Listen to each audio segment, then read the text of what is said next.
Bueno, ahora empezamos con la clase 13, si mal no recuerdo, que es Derecho Constitucional Procesal o Procesal Constitucional. En particular vamos a ver habeas corpus. Tienen una clase de amparo grabada del año pasado, y en este punto quiero ser muy claro respecto de toda la materia. Las clases y los videos son de apoyo en estas condiciones de pandemia, ¿está bien? Lo básico es el material escrito que tienen en el Drive, con lo cual no vamos a poder explorar todas los temas de cada uno de ellos. El tema de la clase de hoy, ya sea habeas corpus o amparo, en el examen se toma, ¿está bien? Con lo cual, préstenle especial atención. ¿Por qué? Porque el caso final suele ser de aplicar los derechos que vimos, más las situaciones de la parte orgánica que vamos a ver, muchas veces a través de, les vamos a pedir que digan qué tipo de acción deberían interponer, ante qué jurisdicción, de qué competencia, con lo cual, más allá de que hoy no vamos a ver casi amparo, tengan en cuenta que es un tema que se toma y está en los videos y está sobre todo en el material que tiene. ¿Está bien? Bien. Nos metemos con habeas corpus. Tenemos un ratito nada más, así que vamos a hacer algo muy... lo más concreto y breve y que sirva posible. Tienen un texto mío en el material sobre habeas corpus, que es el artículo que sacamos en la última Constitución comentada, que la editamos en la ley el año pasado. Ese artículo puede tener 7000 problemas, porque lo escribí yo, además, creo que, bueno, igual, estoy contento con ese artículo, pero tengan en cuenta que es el artículo más actualizado, está bien, de la doctrina argentina, porque no se escribió nada después de eso. Entonces, por lo menos que tenga conocimiento. Así que les puede servir. Y ese artículo se puede integrar con el texto, el comentario del artículo 23 de estado de sitio, donde trato habeas corpus durante el estado de sitio, ¿está bien? Que es un tema que este texto se remite a ese texto. Después me fijo si lo tienen, si no lo tienen, se lo subo. ¿Está bien? ¿Vamos hasta acá? Bien. El habeas corpus es una de las garantías una de las garantías institucionales jurisdiccionales de la que hablábamos. Y es la garantía más vieja. Es el tipo de proceso especial más antiguo de la historia que se tiene registrado en el derecho. Viene del Imperio Romano, que tenían una acción que se llama la acción de exhibición del hombre libre, ¿está bien? Y es una acción que pretende custodiar en particular un derecho, que es la libertad ambulatoria, ¿está bien? El derecho occidental se ve que desde sus comienzos se entendió que había un derecho que era más fundamental o más importante que los demás, que requería una custodia especial, que era la libertad personal, la libertad ambulatoria, y creó la acción de habeas corpus. ¿Por qué es importante esto? Porque todas las acciones, todas las garantías constitucionales o garantías jurisdiccionales del artículo, por ejemplo, en la Argentina, el artículo 43, el habeas corpus, el habeas data y el amparo, son acciones que de vuelta no son neutrales. Pretenden ser herramientas judiciales que garanticen una rápida y efectiva vigencia del derecho en cuestión. En el caso del habeas corpus, pretende hacer cesar una privación de la libertad que no tenga causa legal o que pretenda cesar una amenaza a la libertad ambulatoria o que impida que se profundicen las pésimas condiciones de detención que se sufren en la Argentina, o sea que empeoren las condiciones de detención de una persona ilegítimamente, lo que pretende es garantizar la libertad y la dignidad de la persona. ¿Está bien? ¿Vamos hasta acá? Por eso van a ver que hay varios tipos de habeas corpus. Hay un habeas corpus que se llama correctivo, que se aplica para los supuestos donde una persona es detenida, ¿está bien? Hay otros que son preventivos, que es cuando hay una amenaza sobre la libertad ambulatoria de una persona. Hay correctivos, que es cuando una persona ya está detenida y se empeoran sus condiciones de detención.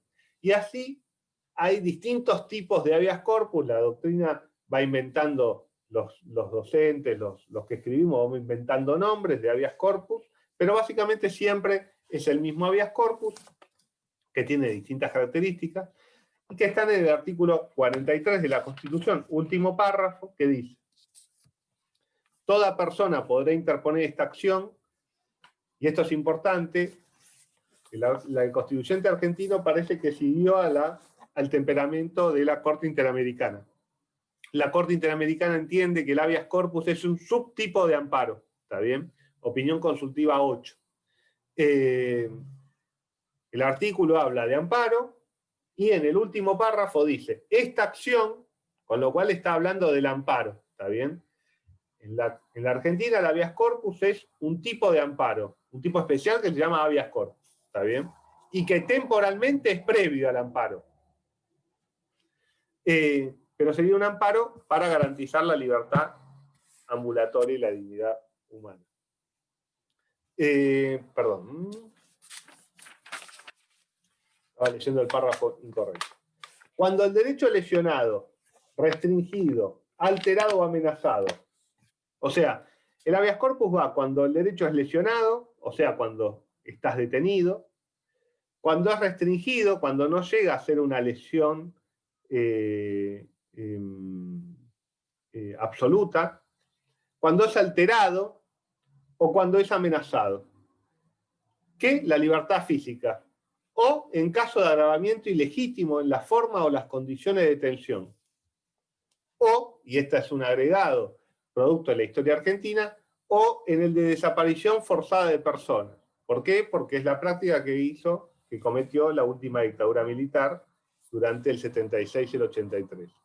La acción de habeas corpus podrá ser interpuesta por el afectado o por cualquiera en su favor y el juez resolverá de inmediato, aún durante la vigencia del estado de sitio. Miren, chicos y chicas, voy a hacer, como tengo 30 minutos básicamente, voy a darles una clase lo más práctica posible respecto de esto.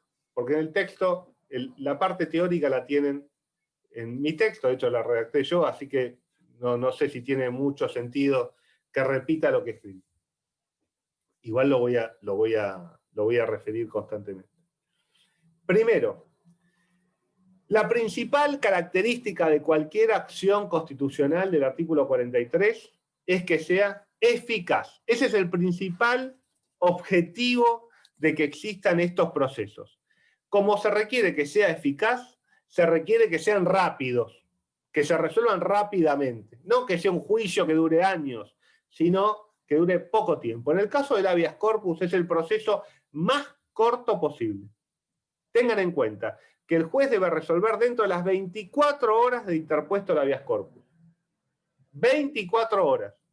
Si lo rechaza, debe elevar, sin apelación de la parte, debe elevar el expediente en consulta, se llama, a la Cámara, o sea, a su superior jerárquico, para que confirme o no su decisión. Y tiene 24 horas la Cámara para decidir. La ley de habeas corpus, si mal no recuerdo, utiliza el término rápido, rapidez, en 9 ocasiones. Nosotros tenemos una ley de habeas corpus del año 84, que es una muy buena ley de habeas corpus, que es la ley de habeas corpus que se aplica en el ámbito federal. En la ciudad de Buenos Aires también se aplica ante los tribunales nacionales. En las provincias, respecto de los hechos que sucedan, por ejemplo, por una fuerza de seguridad provincial o de particulares provinciales, rigen las normas de la provincia. Tanto cada constitución de su provincia tiene un régimen de habeas corpus, de hecho, antes que estuviera en la Constitución Nacional, estaba establecido en las constituciones provinciales, ¿está bien? Y en las leyes de procedimientos o leyes de habeas corpus que cada jurisdicción, cada provincia, la Ciudad Autónoma de Buenos Aires tiene, ¿está bien?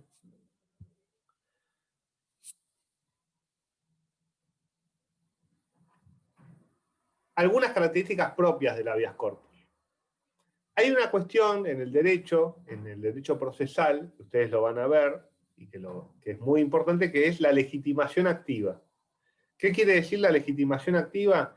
Quiere decir a quién el derecho le reconoce la potestad para plantear algo ante los tribunales. O sea, ¿quién puede demandar?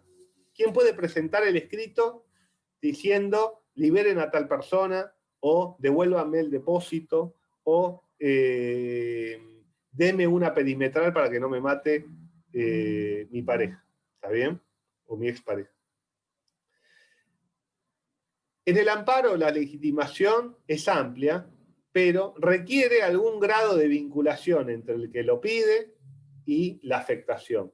¿Está bien? En el amparo individual, el que tiene, por ejemplo, se quedaron con mis depósitos, Corralito 2001-2002.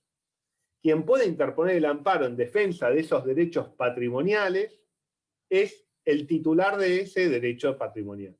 O sea, el dueño de la cuenta bancaria. ¿Está bien? El dueño de la plata que el banco se la quedó. Ahora, si son derechos de incidencia colectiva, esa legitimación procesal se amplía. Puede ser, ya no es solo el que es titular de la relación jurídica, sino el afectado, que es un término amplio, las organizaciones, las ONG que se dediquen a esos temas, o el defensor del pueblo. ¿Está bien? Esta legitimación es como el habeas corpus. Es parte del amparo, todas las regulaciones del amparo se le aplican al habeas corpus. Por eso es relevante la lectura integral del artículo 43. El habeas corpus puede ser individual o colectivo. El colectivo se rige por las reglas del segundo párrafo del artículo 43. ¿Está bien? Por ejemplo, en casos de discriminación, casos donde hay una afectación masiva al derecho a la libertad ambulatoria, o, como en el caso Berbisky de cárceles de la provincia de Buenos Aires, hay una situación de violación de condiciones de detención general. Entonces no es suficiente con que no se le puede resolver la situación a un interno, a un preso. Hay que resolver todo el sistema que funciona mal. Esos son casos de habeas corpus colectivo. Los casos de habeas corpus individual se diferencian del amparo individual en el tema de legitimación. Si voy muy rápido o es difícil, por favor, párenme, pregúntenme. Cuando es un amparo individual, el que puede interponer el amparo es el titular de la relación jurídica, ¿está bien? El dueño del depósito. En el caso del habeas corpus individual, lo puede interponer cualquier persona, toda persona. Les pongo un ejemplo de un caso del cual soy el abogado. El 1 de noviembre del año 77, se cumplieron ahora hace 3 días un aniversario, secuestraron en la vía pública a un militante que se llama Manuel Guerra.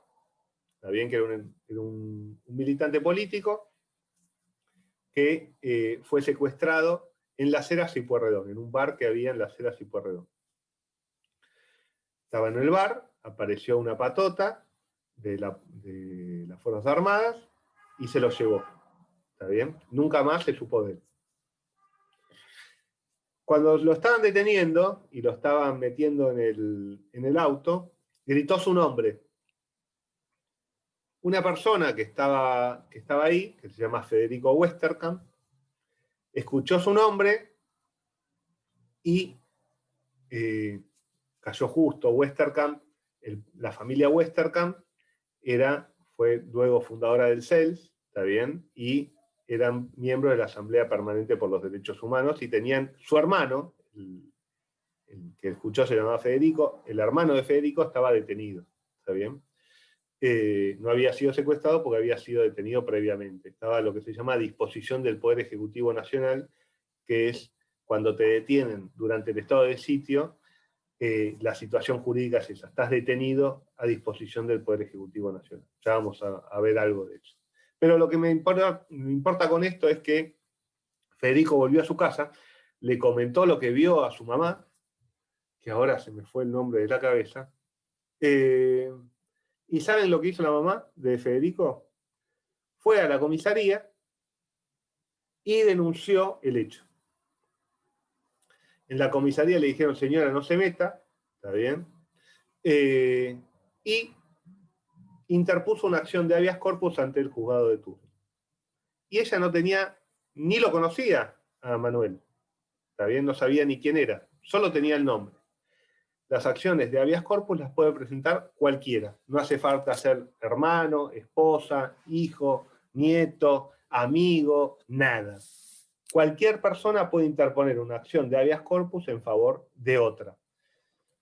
¿Por qué? Porque justamente el derecho entiende que es tan importante la situación que se está jugando, es tan grave la violación de derechos que se pretende conjugar con este tipo de acciones, que lo que se hace es facilitar la posibilidad de que los tribunales intervengan, ¿está bien? Facilitar que los jueces tomen cartas en el asunto. Y es tal la decisión del derecho de facilitar el control judicial sobre estas situaciones, que no tiene formalidad la presentación de un habeas corpus. No se requiere firma de abogado, lo puede presentar tranquilamente la mamá de Federico sin nada, y ni siquiera requiere ser por escrito, puede ser oral. ¿Está bien? Con lo cual, lo que rige en el ámbito del trámite del habeas corpus es la informalidad absoluta. ¿Está bien? Si una persona, cualquiera sea, va a denunciar una situación de privación de la libertad o de amenaza de la libertad, respecto de cualquier persona, puede hacerlo y no tiene ninguna formalidad para hacerlo. No le pueden exigir ninguna formalidad. ¿Está bien? ¿Me siguen hasta acá? ¿Sí o no? ¿Sí? Ok. Una vez que se hace esa denuncia, que es, tengan en cuenta, respecto de cómo hacer una denuncia de habeas corpus, en cada jurisdicción judicial, siempre, todos los días del año, 24 horas, los 7 días de la semana, los 365 días del año, hay un juzgado penal con competencia penal, hay veces que no es únicamente penal, puede ser multifuero, hay un juzgado que está de turno de habeas corpus. Siempre hay un juzgado que está de turno de habeas corpus. ¿Está bien? Ese es el juzgado que va a tener que tramitar el pedido de habeas corpus que ustedes presenten. Eso implica que fuera del horario de tribunales, también ese juzgado está de turno. ¿Está bien? Con lo cual, muchas veces es muy difícil encontrar al funcionario judicial fuera del horario de tribunales, pero sepan que amén de todas las trabas que ustedes se les van a poner el día que tengan que meter un habeas corpus, hay un secretario o un juez. El secretario, ustedes saben que es el segundo del juez, no es que es el secretario del juez, sino es que es el segundo en importancia en el juzgado, que tiene un celular prendido para las denuncias de habeas corpus. En todo el país siempre hay uno por provincia y por jurisdicción que tiene un celular prendido para eso, con lo cual siempre hay alguien que tiene que ocuparse de eso. Hoy no podemos hablar de cómo son los problemas concretos para hacerse de ese teléfono, ¿está bien? Y poder llegar a la persona que tiene que decidir, pero sépanlo para empezar, ¿está bien? Bien. A su vez, también van a tener otro problema que van a tener en general, aún cuando sean ustedes abogados los que van a interponer el habeas corpus, es que los tribunales van a tratar de que lo que ustedes denuncien, lo que ustedes presenten, no sea planteado como un habeas corpus. Van a intentar, muchas veces, depende de quién le toque, que lo que ustedes planteen sea una denuncia por privación ilegítima de la libertad, una denuncia por amenazas, una denuncia por de paradero de persona, ¿se entiende? Que ustedes denuncien un delito o que denuncien otra situación distinta a la de un habeas corpus. Y esto tiene una razón muy simple. Una denuncia de habeas corpus la tienen que resolver en 24 horas. Si ustedes denuncian un delito, todavía no se sabe quién voló la AMIA, ¿está bien? O quién voló Río Tercero. Entonces, Más allá que hay condenados por Río Tercero, creo, el año pasado se logró, estoy desactualizado. Con lo cual, los funcionarios muchas veces no quieren aceptar y quieren reescribirle el planteo que van a hacer. Y ustedes ahí se tienen que mantener firmes en ese momento y decir, miren, no, yo vengo a plantear un habeas corpus y lo tiene que tomar como, no, en realidad esto es una amenaza porque, no, usted después haga lo que quiera, pero yo presento un habeas corpus. Si usted quiere tramitarlo como amenaza, escríbalo. Si usted considera que esto no es un habeas corpus, rechácelo. Rechácelo. Pero yo no se lo voy a presentar de otra manera. Yo lo que estoy denunciando es habeas corpus. Porque si él no rechaza el habeas corpus, que además no se puede rechazar in limine, ¿está bien? Salvo muy contadas excepciones, ese rechazo va en consulta a la Cámara dentro de las 24 horas, con lo cual ni siquiera tengo que apelar al rechazo, va directo a la Cámara para controlarlo. Es tal el grado de importancia de la decisión que es la única acción que tiene un sistema de apelación de oficio. ¿Está bien? ¿Me siguen hasta acá? Siempre, en todo momento, ustedes cuando sean abogados o abogadas, y ustedes están convencidos de que quieren presentar blanco, presentan blanco. Después los tribunales tienen toda la posibilidad de decir que eso es negro, violeta, que lo escriban ellos. ¿Está bien? Y ustedes tendrán la posibilidad de apelar y seguir discutiendo. Bien. Una vez que se interpone el habeas corpus, el juez, como dije, tiene 24 horas para decidir. ¿Y qué tiene que hacer el juez? Tiene que investigar la situación que se denunció. Mientras más elementos se tengan para denunciar esa situación, más probabilidad de que el habeas corpus llegue a destino. Por ejemplo, ¿qué pasaba durante la última dictadura militar? Se denunciaba que el ejército había secuestrado a una persona en su casa. Entonces el juez, como una de las medidas de investigación que hace, es preguntarle a las fuerzas de seguridad o a la fuerza militar que está involucrada, está denunciada, si tiene detenido a fulano de tal y en dónde lo tiene. El juez, cuando hace eso, ¿cuál es el objetivo del habeas corpus? El juez le tiene que ordenar a quien tiene detenida a una persona que se lo traiga físicamente ante sí, con la orden escrita que motivó esa detención. Ese es el objetivo del habeas corpus. ¿Para qué? Para que el juez pueda decidir si esa detención es válida, está fundada en derecho o no.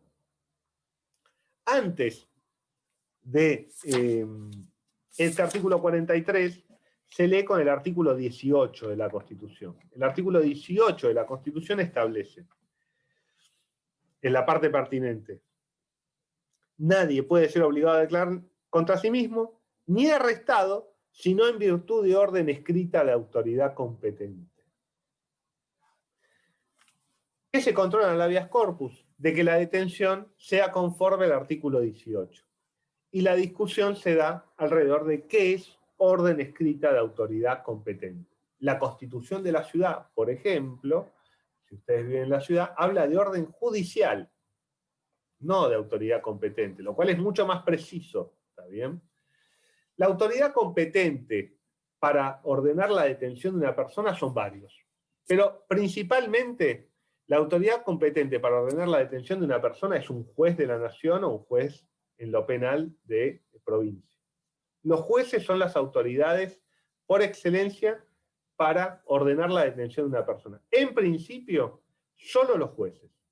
En principio, cualquier detención que no sea ordenada por un juez tiene un problema de autoridad competente de orden de la detención. ¿Cuáles son las otras autoridades competentes? Para hacerlas cortas. Otra autoridad competente para arrestar es el presidente durante el estado de sitio. Durante el estado de sitio, el presidente es autoridad competente para ordenar el arresto de una persona. En las condiciones que tiene que ser durante el estado de sitio, que debe ser, no puede ser alojado con personas que son condenadas o procesadas por delitos comunes, ¿está bien? y tiene un montón de restricciones, a su vez, de razonabilidad de la detención, ¿está bien? No es que el presidente se le ocurre detener a alguien durante el estado de sitio y esa detención es válida. Esa detención tiene que estar vinculada y ser razonable y proporcional respecto de los hechos que motivan el estado de sitio y debe ser cumplida en determinadas condiciones, teniendo la posibilidad el arrestado de ejercer la opción de salida del país, ¿está bien? Para ser liberado. Pero bueno, no vimos estado de sitio este año. Vamos a ver si lo vemos el año que viene. El presidente durante el estado de sitio es autoridad competente.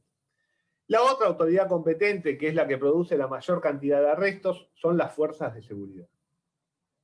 Y acá empezamos a caminar en un camino vidrioso. Muy vidrioso. ¿Por qué? Porque en principio las fuerzas de seguridad no son autoridad competente para detener.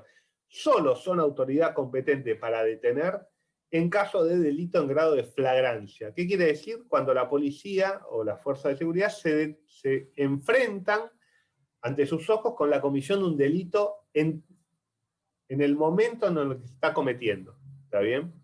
A los fines de hacer cesar ese delito, la policía está habilitada a detener a una persona. Siempre y cuando, con la obligación de poner de aviso en forma inmediata al juez o fiscal de turno. ¿Está bien? La policía no puede detener a alguien y tenerla sin informar de inmediato a la autoridad judicial de turno que ha detenido a una persona. En la ciudad de Buenos Aires le avisa al fiscal. Si es un delito de orden nacional o federal, le avisa al juez, porque en ciudad hay un sistema acusatorio, ya van a ver que es un sistema acusatorio y que no cuando cursen penal, y en federal y nacional hay un sistema inquisitivo. Inquisitivo atenuado. Pero bueno, la investigación y la situación la decide un juez. ¿Me siguen hasta acá? Se ha discutido... A mí me quedó una duda un poco más atrás en torno a con qué criterios te podrían querer derivar el habeas corpus en otro tipo, no me acuerdo del ejemplo que habías dado, pero que te lo quieran convertir en otra cosa. Y bueno, porque si vos vas a denunciar, suponete que secuestraron a alguien en la vía pública, te pueden decir, bueno, denuncia un secuestro. O si vos vas a decir que alguien amenaza tu seguridad o tu libertad, y bueno, denuncia unas amenazas. Esos son en general los ejemplos que te suelen dar. Ejemplos más, o excusas más o menos atendibles, que tienen algún sentido. Después también te pueden decir, no, bueno, tiene que esperar 24 horas que vuelva. Esas cosas, no. Bien, vos tenés que investigar a partir de ahora. No me falta. Tenga que esperar 48 horas para que desaparezca una persona o 24. ¿Alguna otra duda? Perdón, Dante, la contesté bien. Te saqué la duda. ¿En qué estaba? Bien. Policía. Situación de detención. Vimos el delito de flagrancia con automática información al juez que tiene que decidir si lo detiene, si valida o no esa detención, y a su vez el juez va a decidir qué pasa con esa persona. Y pueden pasar dos cosas, les digo para cuando sean abogados. O no, cuando tengan que enfrentarse con esto. El juez o el fiscal puede ordenar que lo tengan detenido hasta que lo lleven, o detenida, hasta que lo lleven a prestar declaración indagatoria al otro día, tiene 24 horas para tomar la indagatoria, ¿está bien? O puede ordenar directamente la libertad de la persona. Para que se efectivice esa libertad de la persona, tienen que pasar tres cosas cuando son detenidos. No sé si alguno fue detenido alguna vez. ¿No? ¿Se privaron de esa experiencia? Me parece muy bien. Tres cosas pasan. Chequean si tienen antecedentes o si tienen algún pedido de búsqueda, ¿está bien? O sea, si tienen alguna orden de detención de otro juez. Si tienen domicilio, un domicilio fijo, que alguien reconozca que viven allí, ¿está bien? Y los tiene que ver un médico legista. ¿está bien? De la policía, para chequear de que no hayan sido objeto de malos tratos. ¿Me siguen hasta acá? Ahora, una situación muy común respecto de detenciones policiales son las detenciones por o averiguación de antecedentes, la conocida averiguación de antecedentes, o las detenciones por conductas sospechosas. ¿Está bien? Estas detenciones son inválidas a la luz del artículo 18, ¿está bien? Tal como lo ha decidido la Corte en varios fallos, entre ellos Daray. Luego tuvo retrocesos en Tarifeño y fue Fernández Prieto. Y la Corte Interamericana, de hecho, sacó un fallo hace 2 semanas resolviendo Tarifeño y Fernández Prieto. Y básicamente el criterio es de la Corte Interamericana respecto de que cualquier norma que permita a la policía tomar una decisión sobre bases vagas al momento de detener o no detener a una persona es inválida a la luz de la Convención Americana de Derechos Humanos. ¿Está bien? Las condiciones para que un integrante de la fuerza de seguridad detengan a una persona son aún más estrictas que las de un juez. No pueden ser más laxas que las que toma un juez. ¿Está bien? Porque el ordenamiento confía en el criterio de los jueces para tomar esa decisión. No es una decisión que deba tomar la policía en principio. ¿Está bien? Con lo cual, los casos en los que la policía puede detener personas tienen que ser expresamente establecidas por la ley en forma clara y tienen que ser, como vimos en el test tripartito, necesarias para el desarrollo de una sociedad democrática. ¿Me siguen hasta acá? Por eso son inválidas las detenciones por averiguación de antecedentes, ¿está bien? Las meras, no hay ninguna atribución por parte de la policía de detener a alguien para averiguar antecedentes, ¿está bien? Ni aún en la normativa que rige la policía, no hay obligación de llevar el DNI por la calle, se los recomiendo que lo hagan, ¿está bien? Pero no es una obligación, no es un delito no llevar el DNI encima, ¿está bien? La norma que rige la policía, que a su vez hay que ver si es o no constitucional, lo que permite a la policía es, si a una persona está en actitud sospechosa, lo cual en términos de Petraki es de una oscuridad indescifrable, ese criterio de sospechoso, ¿está bien? No es un criterio aceptable. Tiene que haber, si está en una actitud sospechosa de cometer un delito, ¿está bien? La policía tiene la posibilidad de pedirles que se identifiquen. Si se identifican, se terminó la posibilidad de la policía de intervenir. Si no tienen forma de identificarse, es que la policía, con esa excusa, puede aprenderlos y llevarlos detenidos durante al menos 12 horas, durante un máximo de 12 horas, para averiguar sus antecedentes. Esta herramienta se da a muchísimos abusos por parte de la policía, sobre todo en perjuicio de determinada población. Por eso, en general, hago la pregunta de si fueron detenidos, porque, por ejemplo, yo nunca fui detenido hasta ahora, no descarto serlo en un futuro próximo, pero en general no se meten con determinadas personas. En general, determinados tipos de personas no son detenidos, aun cuando hayamos estado en situaciones que quizás otras personas con otras características sí son detenidas, en las mismas condiciones. ¿Está bien? En general, alguien blanco, de anteojos, con un traje, no es detenido. ¿Está bien? O alguien o sin traje tampoco. ¿Está bien? Ahora, en cambio, si yo tengo otro test de color, o si uso un buzo, o estoy en un barrio marginal, posiblemente sea detenido. ¿Está bien? Entonces, estas atribuciones policiales, que son objetos de abusos, en principio dan lugar a detenciones de carácter ilegal y luego son materia de nulidades por parte de los tribunales. ¿Está bien? Pueden ser declaradas nulas, así como los hallazgos. Por ejemplo, les doy un caso de libro, no sé si de libro, pero un caso. Se sospecha de una persona que está robando celulares, digo, para poner un ejemplo como más áspero, en el subte. ¿Está bien? Entonces, la policía sospecha de Dante, ¿está bien? Que anda en una actitud sospechosa, ahí con una mochila, no se sabe bien, no se sube a ningún coche, se sube a uno, después vuelve, es medio raro, ¿está bien? Lo que está haciendo en la estación Juramento de la línea D, vamos a poner para... entonces la policía, sin orden judicial, ¿está bien?, le pide que se identifique. Entonces Dante, que lleva su DNI, es un ladrón que sabe sus derechos, lleva su DNI, se lo muestra.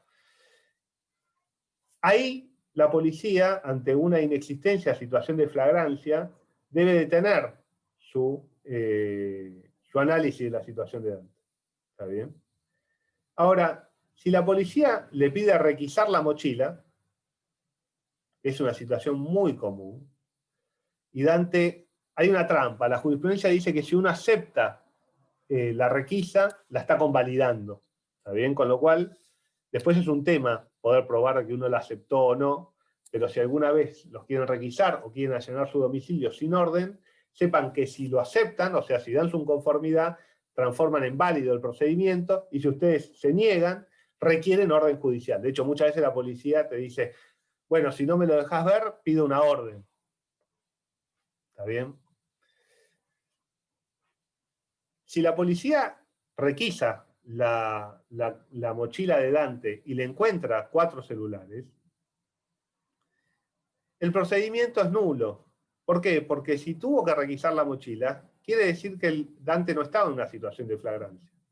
La razón para detener a alguien de la policía debe estar antes de ser detenida, no después de ser detenida.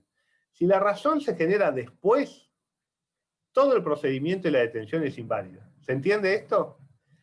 Y todos los hallazgos, por eso es importante que la policía también esté bien preparada, ¿está bien? Y todos los hallazgos, porque quizás Dante cometió un delito grave, ¿está bien? Todos los hallazgos posteriores son nulos por una teoría que se llama, o que se le da a llamar, la teoría del fruto del árbol venenoso, ¿está bien? Que de un acto nulo no pueden derivar consecuencias válidas, ¿está bien? Con lo cual, muchos delitos o situaciones que deben ser juzgadas y deben ser perseguidas no lo son por errores, a veces errores y otras veces horrores, y a veces involuntarios, a veces voluntarios, de las fuerzas de seguridad al hacer su trabajo. ¿Está bien? ¿Me siguen hasta acá? La razón de la detención debe ser previa, nunca posterior. Y a su vez, la policía en principio no está habilitada para detener. Solo está habilitada para detener en situaciones de flagrancia. ¿Por qué? Porque la Constitución exige orden escrita de autoridad competente. Y la Constitución de la ciudad exige orden judicial. La Constitución de la ciudad no prevé la posibilidad de que la policía te detenga. Con lo cual, la constitucionalidad de una detención policial, fuera de la situación de flagrancia, es harto discutible. ¿Está bien? ¿Y qué quiere decir orden judicial, orden de autoridad competente en términos del artículo 18? Que sería lo más laxo posible. Primero, escrita quiere decir que tiene que estar escrita, tiene que estar escrita previamente. No puede ser una orden verbal la de detención. Y escrita quiere decir fundada, no solo escrita. Tiene que estar fundada. Tiene que estar fundada en derecho y en los hechos. No debe ser arbitraria. Esta es una construcción posterior sobre la base que ha hecho la doctrina y la jurisprudencia sobre el requisito de carácter escrito de la orden. ¿Está bien? El juez del habeas corpus, ¿se acuerdan el caso? Vimos el caso Siri, no lo vimos, claro. El caso Siri de amparo, que lo tienen para hoy también. En el caso Siri de amparo, la policía de la provincia de Buenos Aires le clausuró el diario a Siri. Le puso una faja de clausura, lo clausuró. Así nació el amparo a nivel federal. El amparo a nivel federal no estaba receptado. La jurisprudencia federal decía que el amparo no era un proceso posible de interponer ante la justicia federal, que el único proceso especial era el habeas corpus. Entonces, Siri presenta un habeas corpus. Ustedes saben que cuando van a iniciar un juicio en los tribunales, tienen que llenar un formulario. En ese formulario en un casillero dice objeto, que es el objeto del juicio, daños y perjuicios, habeas corpus, amparo, y uno solo puede iniciar un juicio por alguno de los objetos que están en esa lista. Cuando Siri fue a interponer, a plantear su juicio, no había un objeto amparo, había un objeto habeas corpus. Entonces interpone un habeas corpus. ¿Qué hace el juez del caso Siri? Léanlo, es muy corto y es el fallo más importante de la jurisprudencia. Para algunos, para muchos, es el fallo más importante de la jurisprudencia de la Corte en toda su historia, y es un caso de 5 carillas, así que está buenísimo, no es como Clarín, que tiene 347 páginas. ¿Qué hace el juez? Que es lo propio que hace el habeas corpus. Siri denunció, mire, tengo un policía bonaerense que no me deja entrar al diario. Bueno, entonces le manda un oficio, que es una medida judicial, preguntándole al ministro del Interior de la provincia, al jefe de policía, bueno, mándenme la orden que tienen para clausurar el diario. Ninguno de los dos tenía una orden. No había una orden escrita. La policía decía que le había sido ordenada, pero no sabía. Y el Ministerio del Interior decía, yo no ordené nada. ¿Se entiende la situación? Ahora, el diario estaba clausurado. La policía estaba ahí y Siri no podía acceder al diario. Caso del año 56. Perón fue derrocado en el año 55 por un golpe militar. Siri era peronista. El diario era peronista. Se lo clausuraron por peronista. ¿Está bien? Pero nadie quería poner por escrito que se lo habían clausurado por peronista. El juez rechaza la acción de habeas corpus porque dice, no, esto no es un habeas corpus. Esto está protegiendo el derecho a la industria lícita de Siri, de publicar sus ideas por la prensa. Y después la Corte dice que eso efectivamente no es un amparo, que eso efectivamente no es un habeas corpus, que es un amparo, y que el amparo, y que es obligación de los jueces dar tránsito y dar trámite a esas acciones de amparo y restablecer el derecho vulnerado, sin importar si hay una ley o no que prevea la posibilidad de interponer un juicio de amparo. ¿Está bien? Que el nombre, lo procesal, no puede afectar lo sustancial, dice la Corte en ese caso Siri. Pero lo que me interesa del ejemplo de Siri para habeas corpus es que el efecto del habeas corpus es que el juez tiene que investigar respecto de qué pasó con esa persona y si está detenida, cuál es la orden, quién la emitió y que se la traigan, a los efectos de examinar si esa orden cumple con los estándares del artículo 18, 43 y ahora de todos los tratados internacionales de derechos humanos.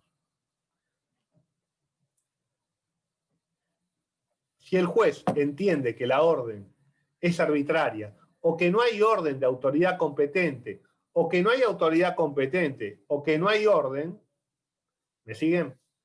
Ordena la libertad inmediata de la persona. ¿Bien? Desde su juzgado. La idea es que la persona sea llevada ante el tribunal y que se entreviste con el juez. El principio de inmediación es fundamental con la existencia de habeas corpus. A su vez, durante la acción de habeas corpus, el juez puede acceder a cualquier tipo de facilidad, o sea, de instalación militar o policial, sin ningún tipo de restricciones, a los fines de indagar si la persona está o no detenida. O sea, el hecho de que la policía o el ejército o quien sea te diga, no lo tengo, en atención a que está previsto el habeas corpus por desaparición forzada de personas, no es suficiente para rechazar, en realidad nunca lo fue, pero ahora menos, no es suficiente motivo para rechazar el habeas corpus si uno tiene elementos que le permitan sospechar de que esa información es falsa. Y el juez tiene que ir o mandar a alguien a el lugar específico donde cree que tiene detenida una persona. Le pongo otro ejemplo de la dictadura también. Una detención de otro militante. Estaba detenido en la Brigada de San Justo, donde fue secuestrado, que funcionó un centro clandestino de detención. Se presentó un habeas corpus. El juez del habeas corpus, en general los jueces rechazaban los habeas corpus, ¿está bien? Ahí tienen, tienen un fragmento del nunca más citado en el artículo sobre habeas corpus, que dice la cantidad de habeas corpus que se interpusieron durante la dictadura militar, los primeros años y después, Solo en la capital, por ejemplo, se los leo, solo en la capital federal, entre el año 76 y el 79, se presentaron 5.487 recursos de habeas corpus sin tomarlos repetidos, porque a veces se metían repetidos. Solo en capital, solo entre el 76 y el 79, 5.400 planteos de habeas corpus. ¿Está bien? La mayoría, por no decir todos, rechazados con un sello porque el ejército o la policía decía que no era cierto.